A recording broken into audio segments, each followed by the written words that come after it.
vous êtes bien sûr dans le 19h sur Avant-Garde TV. Au sommaire, une aide financière de 20 000 francs en prélude aux festivités du 27 avril prochain.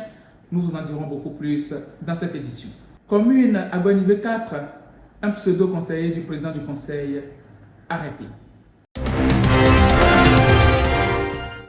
Alors que le pays s'apprête à célébrer l'accession à sa souveraineté internationale, une vague de cybercriminalité déferle sur les réseaux sociaux, principalement via WhatsApp. Une fausse information circule prétendant que le gouvernement distribue des sommes d'argent à chaque citoyen pour marquer l'indépendance. Il est crucial de comprendre que cette annonce est une escroquerie totale visant à tromper la vigilance des populations. Les auteurs de ces sites ne sont pas des bienfaiteurs, mais des pirates informatiques qui cherchent à voler vos données personnelles pour les revendre ou à pirater vos comptes mobile money en installant des logiciels espions sur votre téléphone. En cliquant sur ces liens, vous risquez d'exposer vos informations privées et de compromettre la sécurité de votre appareil. Pour identifier ces pièges, il faut d'abord surveiller l'adresse du site. Elle est souvent fantaisiste et ne se termine jamais par le domaine officiel gouv.tg. De plus, les fautes d'orthographe et la condition de partage obligatoire à un certain nombre de comptes sont des signes qui ne trompent pas. Aucune aide gouvernementale officielle ne vous demandera jamais de partager un lien à vos proches pour débloquer des fonds. Les bons réflexes à adopter sont simples. Ne cliquez pas sur ces messages, ne les partagez pas pour ne pas mettre votre entourage en danger.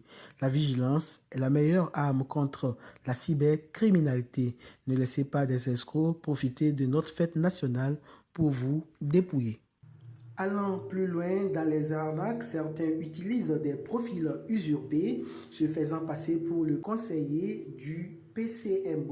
Tout récemment, une opération d'enquête discrète menée par la gendarmerie nationale avec l'appui d'unités spécialisées a abouti à l'arrestation d'un individu soupçonné d'usurpation d'identité, d'usurpation de titres et de trafic d'influence.